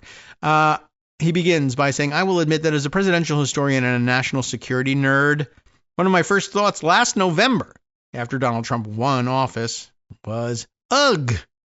Okay. I used a stronger word in my mind at the time. He's going to mess with Air Force One again, isn't he? And that was a major concern of his the first time. But the first time around, he just wanted it painted differently, right? But he also thought, it's a crappy plane. But he thought the White House was a dump, right? Anyway, at the time, I was mostly thinking about his atrocious paint scheme. Like often, it turns out I wasn't thinking crazily enough. President Trump has had a strange obsession with Air Force One ever since he first came to office. There is, of course, no single Air Force One, as anyone who watched the Harrison Ford movie knows. The call sign belongs to any Air Force plane carrying the president. Ditto for Marine One helicopters and the old Army One helicopter fleet. The Marines and Army used to alternate helicopter support. In case you never heard of Army One, I hadn't. And the one time there's ever been a Navy One, when George W. Bush flew aboard an S-3 Viking en route to the aircraft carrier USS Abraham Lincoln to give his mission accomplished speech. Okay, good to know. By the way, where's Space Force One? That's what I want to get on. Elon's probably gotten the contract for that. I just realized. Okay. Yet, since he first became president, Trump, who is used to flying on a gaudy 757 owned by the Trump Organization, has wanted the president to have a fancier plane. Just as he wanted a fancier White House. And to give credence, I guess, to his old complaints, the White House is, it's a dump. I can't stand it. Keep in mind, you've seen what he's done with the Oval Office this time around with all the gold spray painted doodads and gewgaws and things glued to the wall, etc. He's really tricked that out. Cake decorator on acid got in there. Anyway, yes, he's always wanted a fancier plane. He's frustrated with a long-delayed Boeing effort to upgrade the presidential 747 fleet to newer planes he wanted decorated with a paint scheme that forgoes the iconic blue and white design by Raymond Loewy and Jackie Kennedy in favor of red, white, and blue paint that just totally, coincidentally, surely, looks pretty similar to his Trump Organization paint scheme. He loves it so much he keeps a model of the plane on the table in the Oval Office. And you see it in almost every foreign dignitary visiting. He has that model out on the little coffee table that they sit next to when they, and it's not a real plane, but he loves putting the thing out there. That's true. I have noticed that and noticed his obsession with this thing. What did there was something about, it occurred to me, right. His big frustration is, it's taking Boeing so long to outfit this new Air Force One plane that I want, which, by the way, and I mean, this is probably baked into the deal, ding, ding. But I guess you'll probably end up with, even if he accepts this plane from Qatar, we'll probably never end up seeing it used as Air Force One, assuming that he leaves office at all, and does so in 4 years. My guess is that maybe I wonder if we'll end up thanking the Qataris. This may be the best guarantee that he doesn't try to stand for a third term. It will probably take if the deal is that they're going to trick out the plane with the luxury end and then hand it over to the United States for tricking it out with defense mechanisms and secure communications, when we take care of all that, because obviously national security, duh, right? Isn't that the big holdup for Boeing? Like, Boeing can turn out a 747 and it can paint it any color, and I think they'd be done. I think the complications is all the other electronics that go into making this thing viable for use as an Air Force One, and that's going to take just as long. I assume he'll probably try to avoid giving the contract for tricking it out to Boeing.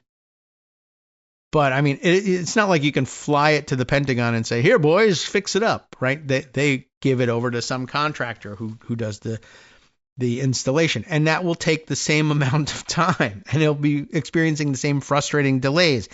And that would seem like, God, you're stupid, if that was really your objection. And he is stupid, but maybe that's not really his objection. But it won't be fast enough for him, and it will probably make him legitimately mad. But in the end, he'll end up being happy about it, because then he won't have to go through the embarrassment of stealing the plane. It can just be transferred directly to his personal ownership or to his presidential library because they're not going to finish the electronics before he's done with his term of office, just like they have been unable to finish this thing now. Anyway, so it's a little ironic, but what if the Qataris are saying we're trying to lure him out of office by giving him this plane, and then he'll retire rather than seek to cling to power so that he can enjoy this plane? But, what they hadn't figured in is Trump saying, actually, I'm going to get rid of elections and laws, and I'm going to keep both the presidency and this plane. So, I'm not sure who'll have the last laugh here. Anyway, back to what Garrett Graff was saying. President Biden had originally reversed the selfish ahistorical paint decision in 2023 and gone with a more traditional coloring, but Boeing's been so tardy getting the planes ready that now Trump has a second opportunity to mess with the still far from ready project, and he's extra frustrated because the planes are so far behind schedule that they may not be ready during his presidency at all. And neither will this other plane be ready, even though I don't know. I think I've adequately described it. And that leads us to yesterday's forehead-smacking news that ABC News broke. Trump appears set to accept a, quote, gift of $500 million, this time listed, this is interesting, as a 747-B luxury plane. And now I'm wondering, does somebody have a typo here? Because in the last articles, they were 8s. Was that just misread? Was it a misread B? Or is this B a misread 8? I don't know. Anyway, this is the palace in the sky, yada, yada. From all people and places, of course, comes from the Qatari government.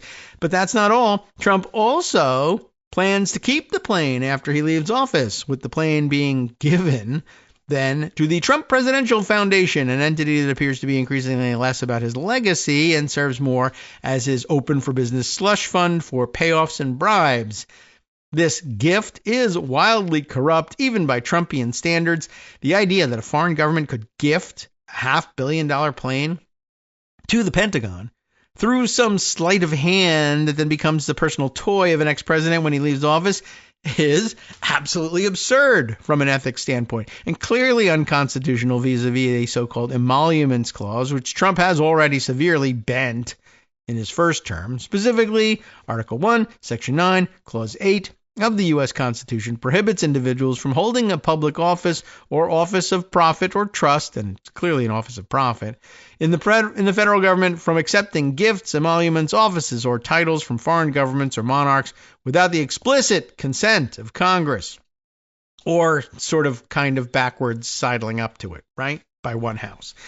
The brain trust of Pam Bondi and Pete Hegseth, oh boy, have apparently come up with some legal interpretation that says this foreign gift is definitely, absolutely not a foreign gift, that the United States government is totally happy and able to accept a $500 million gift from a foreign country that we would turn around and give to a president for his personal use when he's done in office.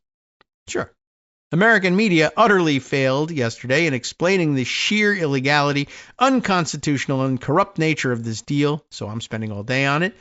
Axios' morning article today is an embarrassing and breezy summary, little more than official White House stenography, that makes this sound like business as usual. In fact, the article doesn't raise any ethical or constitutional concerns at all and makes it sound like Donald Trump is begrudgingly doing the American people in Qatar a favor by accepting it. The New York Times is a little better.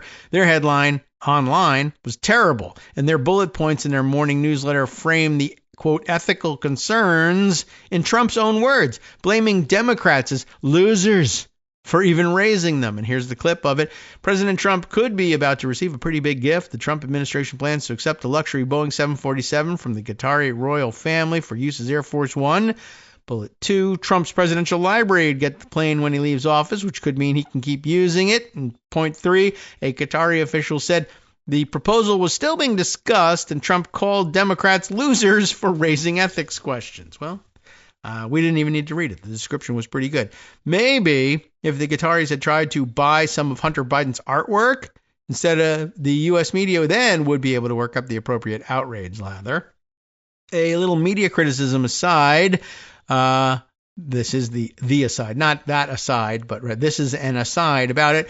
Both of these articles are good examples of how the media, both sides, Trump's corruption, making criticism of his corruption the problem of Democrats and crunchy good government losers alone, and completely skipping over any agency or responsibility of others in and around government to object.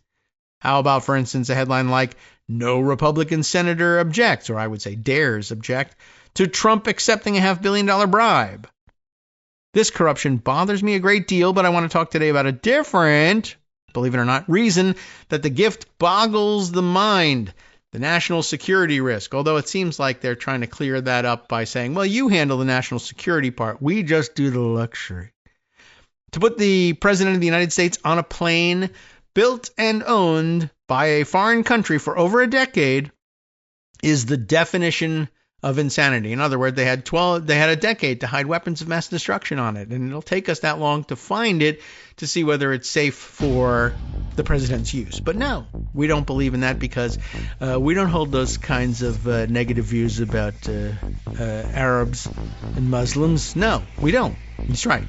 Anyway, to put him on a plane owned by a foreign government for over a decade, insane. The assumption of catastrophic and literally unquantifiable risk in an arena where the U.S. devotes billions of dollars a year to mitigating even the slightest, remotest risk to presidential security and communication. But to hell with all of that. Let's do it.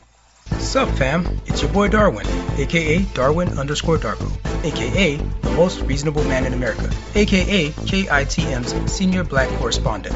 You might remember me from such recordings as Spacemen vs. Space Cadets and We Need to Talk About Joe Biden. Today, I want to bring you good news about that thing you've been struggling with. Do you suffer from giving too much of a damn? Do you turn on the series of tubes and find yourself outraged at the particular way some news organization strung some sentences together only to realize, nope, this is not some fictional hellscape? Well, guess what? You no longer have to accept the life of giving too much of a damn. You can do something about it, because even you, yes you, can be a show contributor. Now I know what you're thinking. Hey, Mr. Most Reasonable Man in America, I'm not some professional podcast talking guy. Don't worry about it. Do you have a smartphone or some other electronic recording device? Well, that's all you need. You too can have a segment where you can read us an important article and give us your take. Read one of your own original essays, or even just give us your commentary on something you'd like to share that's important to you. Fair warning though, side effects may include general punditry, having opinions and hot takes, getting stuff off your chest, and hearing your own voice. If your recording lasts longer than 5 to 7 minutes, please consult kagrox@gmail.com. That's KAGROX@gmail.com. All right, welcome back now to the Kagro in the Morning Show here on Netroots Radio. Let's finish up. Well, it's a marathon on the plane, but I think it's worth spending some time on. I just happened to see Amanda Marcotte noting it must be especially galling to be suffering from flight delays right now, as so many are in airports around the country because of, shortage of air traffic controllers, safety, etc., fired by DOJ. But to be experiencing those flight delays, which could be happening anyway, even without all those firings, but to be doing it under these circumstances, and then with all the airport TVs showing headlines about Trump getting bribed with a palace in the sky while you have to suffer in a stinky airport, yeah, that probably is especially galling. Anywho, where were we with this? All right, we were reading Garrett Graff, and he's got the language we need for expressing ourselves and all of this. But now talking about the security issues, which may or may not be quote-unquote solved by just handing a luxurious plane over to the Air Force to trick out with the security stuff. But let's see what was bothering Garrett about this and whether or not any of this gets laid to rest. The specific plane in question, is this time listed as a 747 Mark, maybe, 8, not B, known as P4HBJ. I guess is that the tail number, maybe? I don't know. Which has been used by the government of Qatar since the early 2010s to fly its ruling family and government leaders. While much is uncertain right now, the New York Times reports that the Qatari plane could be modified by a Texas contractor and upgraded to Air Force One-style military capabilities by the end of the year. an impossibly short timeline for anyone who knows the slightest bit about the complexities of presidential communications and security systems. For instance, I wrote a story back in 2017, he says, about the complexity of replacing the Marine One fleet, a program that was also billions of dollars over budget and years behind schedule due to how advanced and fancy these one-of-a-kind helicopters are. President Biden only rode in the new one for the first time last year, and the whole transition is only scheduled to be completed by 2030. And remember, this is something he wrote about in 2017. So, yeah, that doesn't solve the problem, and neither does giving him the new plane, right? I mean, that's the whole point of what he's saying here. So I think that's well worth pointing out. Although I will say I'm surprised that, I mean, what kind of secure communications and defensive capabilities did the plane have when it was flying the government and royal family of Qatar around all this time? Didn't it have anything? I'm sure you want to gut it and replace it with the awesome American stuff, but, you know, I'm just curious. Anyway, Garrett continues, I spent much of the 2010s writing a book on continuity of government and the great lengths that the United States goes to in protecting the president. The very name of this newsletter, which is Doomsday Scenario, right? I probably should have told you that.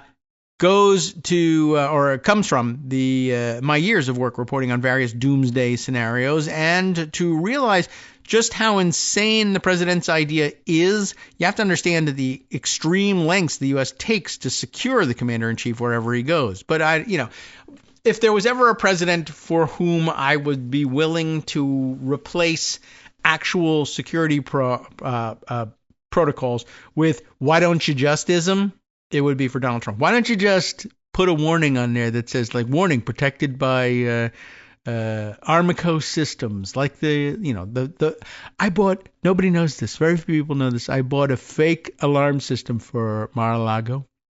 But why spend all that money on an alarm system? You can just put out a sign that says that there's a very sophisticated alarm system, and the robbers will read that and turn around and go away, because they got to figure this beautiful palace, which is owned by someone who's obviously very wealthy and successful, like myself, would obviously buy the best alarm system in the world. But it's a little known trick I invented, that I saved the money by not putting in the alarm system.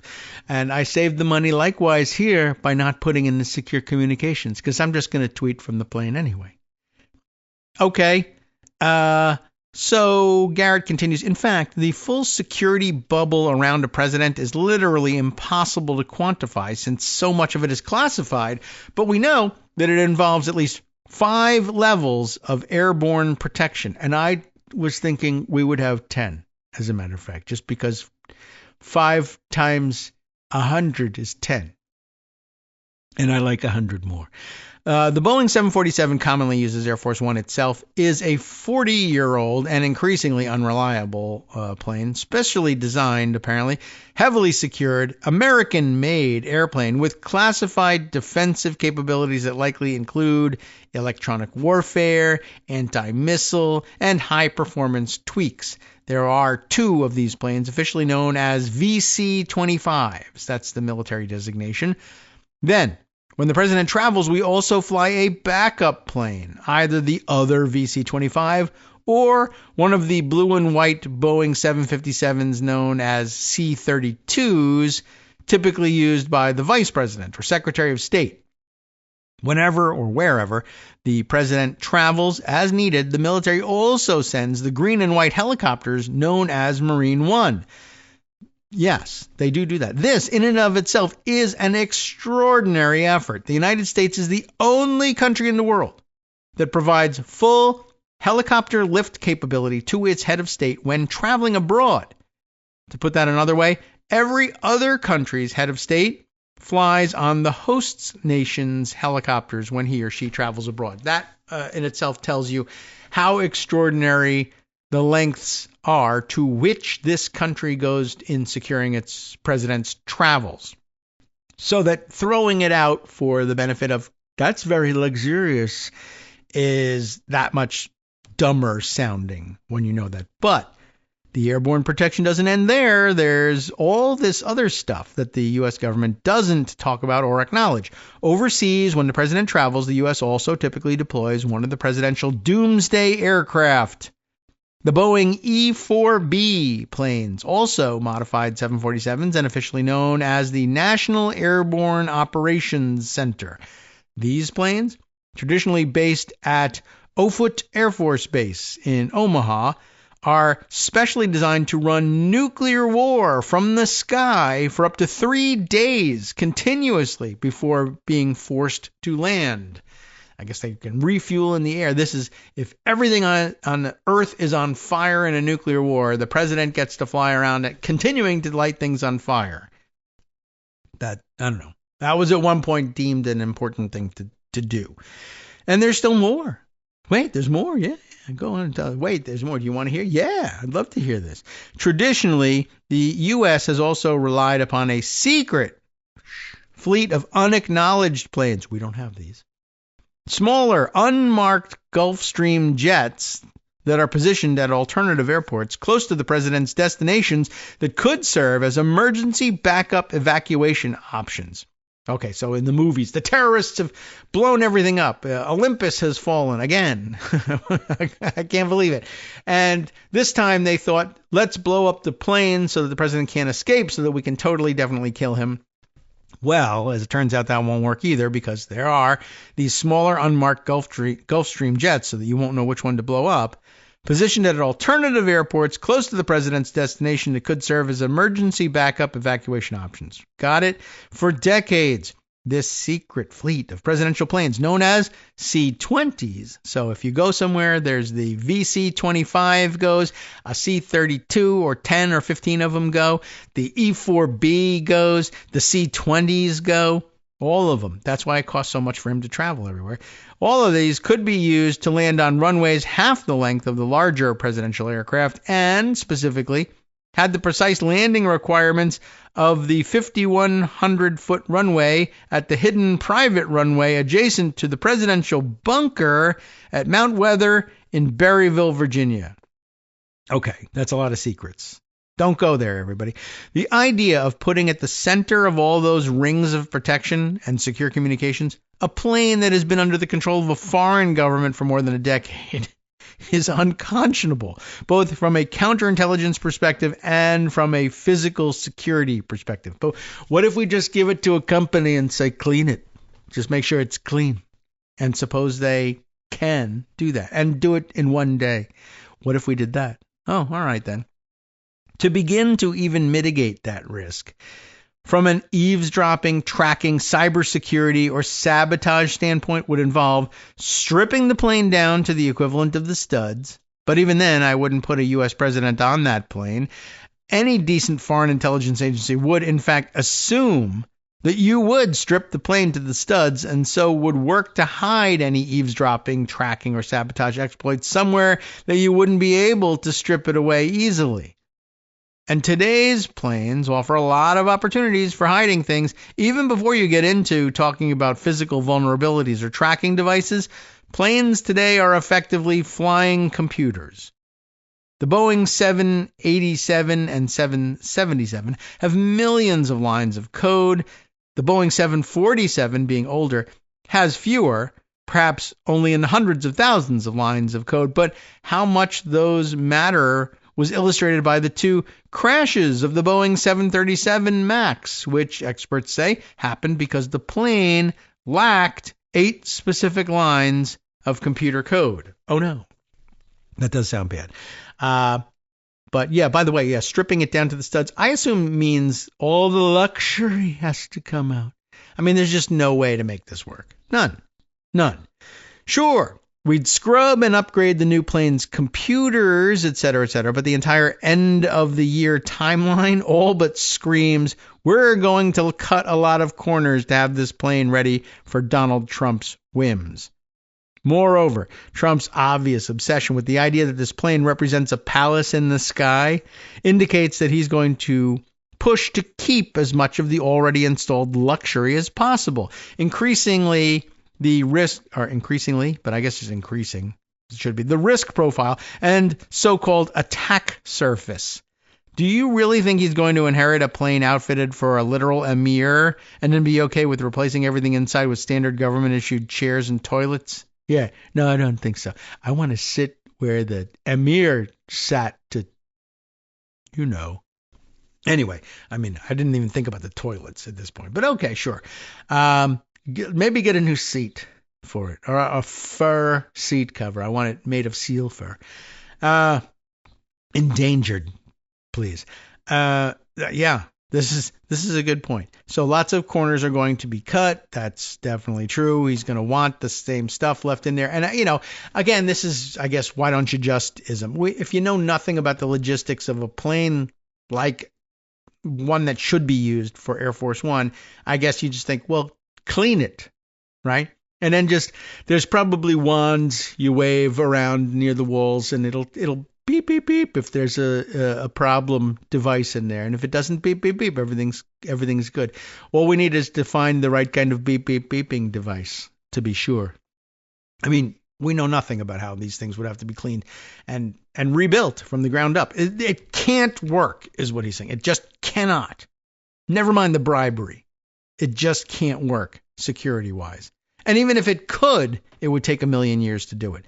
If you were the Secret Service and the Air Force, how would you ever feel comfortable knowing that you had done all you could to mitigate the risks of a president flying on this plane?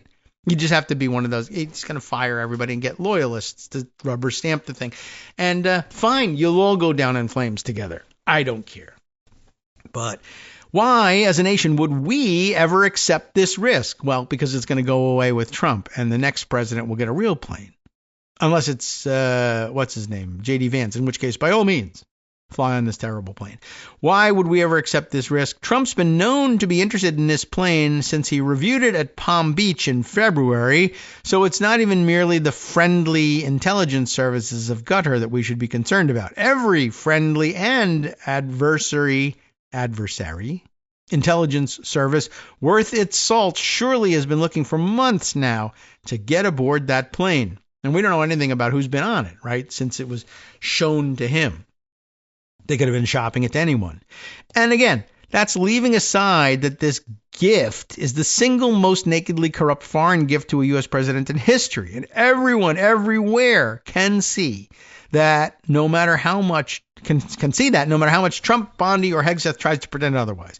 One thing to watch, now that Donald Trump has set the ante for the Gulf states at a $500 million gift by the Qataris, what might we see in the days and months ahead gifted by the Saudis or Emiratis? We'll find out this week, I guess. A month ago, I wrote that the El Salvador CICOT scandal, which is still unfolding with mixed results, was one of those red lines where once we're disappearing people to foreign torture gulags, there's almost no other red line worth stopping at between democracy and full-blown authoritarianism. Well, this feels like another one of those red lines. Once a foreign government can openly give the president a $500 million plane as a personal gift, there's no red line left between a democracy and a full-blown kleptocracy. I hope the coming news cycles will see this gift unravel, but I'm not optimistic. Worth the time? Yeah, I'd say so. Let me throw out another item. Oh, but yeah, well, I won't read this article, but I do have a BBC News piece that notes in the headline, and was the only one that I saw today that noted the headline, Elon Musk joins the Trump trip as at a VIP lunch in Saudi Arabia during the first leg of a major diplomatic tour. I'd be interested in what the excuse was for bringing him along, but I don't know. To hell with that, I say. Let's instead have a look at Heather Cox Richardson, who, if I don't read it myself, my mom will likely send me this link at some point. Her Letters from an American Substack style, in fact, genuine Substack and labeled as such, newsletter. Always a good read. And guess what? It's about all the terrible things in the last day or two. In fact, much of it is about the very same terrible things we're talking about today and the things we talked about yesterday. The suspension of habeas corpus. Have you forgotten? about that one. Yeah. Well, would you say it was a distraction or just a fire hose or fire hydrant, as the other article said? All right. Here's what she's talking about today or yesterday, May 12th, today being May 13th. Did I mention the date today? No, I went straight to we're flooding like Noah's Ark, but the rain has stopped. So the dripping, I think, has slowed down. The biggest news over the weekend was what? Your guess? What do you think? The bribe? The habeas corpus? No. Different. It was the silence of Republicans. They refused to disavow White House Deputy Chief of Staff Stephen Miller's statement that the administration is looking at suspending the writ of habeas corpus. That is, essentially, declaring martial law. That's a good way of putting it. Instead of an explainer of what is habeas corpus, say what it is. It's a declaration of martial law. They have also stayed quiet after the administration announced that it was planning to accept a gift of a $400 million luxury Boeing 747 Mark 8, not B, plane from the Qatari royal family. President Donald J. Trump would use the plane as Air Force One, you know the deal, and then take it with him when he leaves office. This is in keeping with the refusal of 53 Republican senators to answer questions from Rolling Stone's Ryan Bort, not Bart, Bort, after NBC's Kristen Welker asked Trump, "Don't you need to uphold the Constitution of the United States as president?" And he answered, "I don't know." Only Senator Rand Paul went on record posting on social media, "Following the Constitution is not a suggestion, it's a guiding force for all of us who work on behalf of the American people. Do you agree?" Well, the president doesn't, so what? It seems as if Republicans who are not on board the MAGA train are hoping the courts or reality will stop Trump's authoritarian overreach. As Steve Vladeck noted on Friday in One First, his Substack, there is, quote, near universal consensus that only Congress can suspend habeas corpus, and that unilateral suspensions by the president are per se unconstitutional. See also Library of Congress, which says of Congress right in the name. In addition, Miller's insistence that it would be appropriate to suspend the writ of habeas corpus because the United States is under attack, a position Trump echoed yesterday when he posted, quote, "Our country has been invaded by 21 million now." Remember, he was going to deport 11 million, and he thought, we were like, you may be wildly overstating the number of people you can deport. Not only that, but also the number of people who you would define as illegal aliens. Well, it's got another 10 million on top of it. Now, 21 million. Our country has been invaded by 21 million illegal aliens, many of whom are murderers and criminals of the highest order. The highest order, that's good. Has failed repeatedly in court, this idea that we're under attack or you should consider this an invasion. Reality will trip up Trump's plan to take possession of the Qatari gift.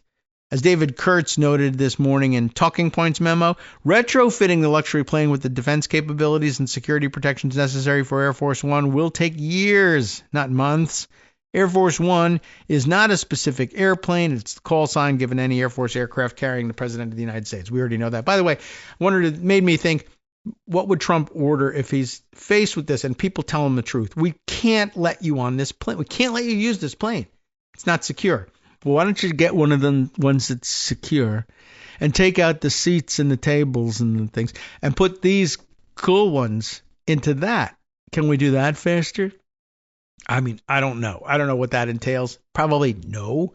You don't just tear things out and put in things of different size and be like, yeah, or you could. And then it looks terrible. I don't like the way it looks. You got to finish this.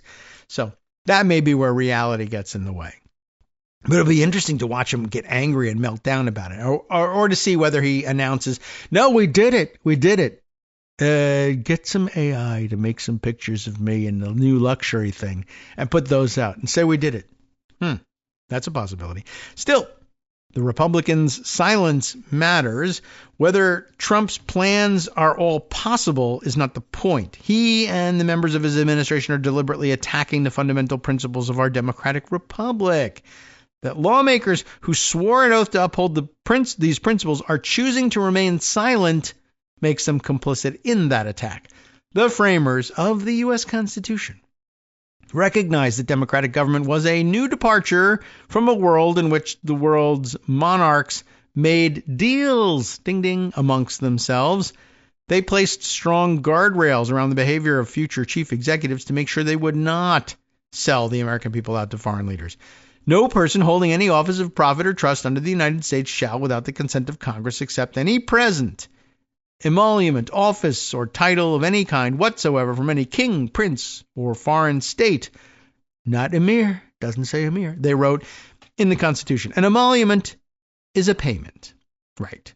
Until the Trump administration, the expectation was that presidents would not accept foreign gifts, let alone bribes, let alone bagels for your birthday.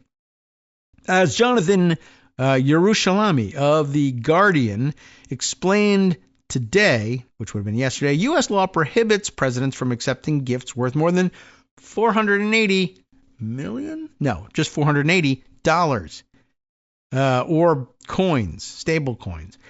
Gifts worth more than that are considered a gift to the American people and are transferred to the National Archives and Records Administration, but then everybody from there is fired. Look the other way while I steal things from the agency. That same agency, of course, oversees presidential libraries. So, oh well, too bad that's not going to work.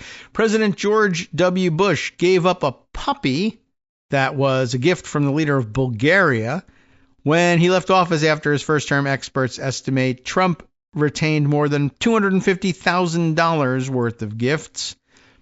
Trump loyalist Attorney General Pam Bondi, does that mean he took them without paying, or he paid $250,000 to take things? I'm not sure. My guess is, nah, he stole them.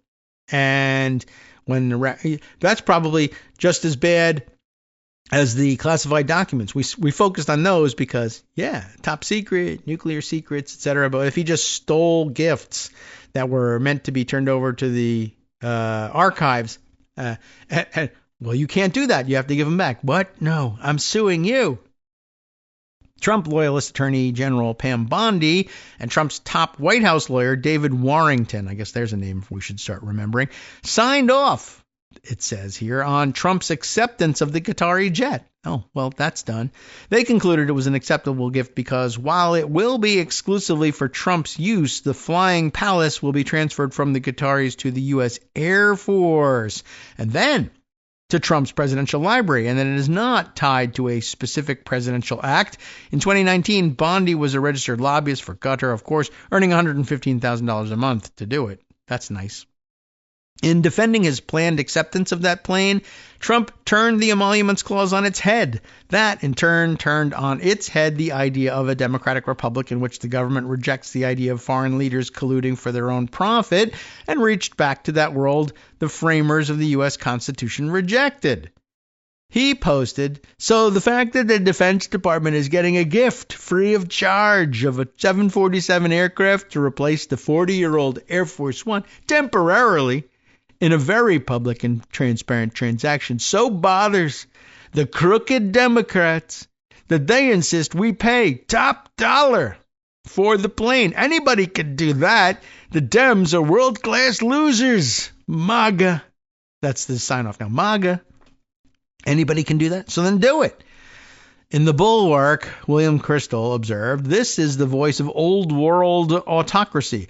Those who care about our Republican government care that the Republican government not be dependent on foreign states, that our elected leaders not take favors from foreign princes, they are losers. This is corruption, and not just in the sense that a government official is getting a payoff. It is corruption in the old-fashioned meaning of the term, not Eric Lipton's fashion, I guess.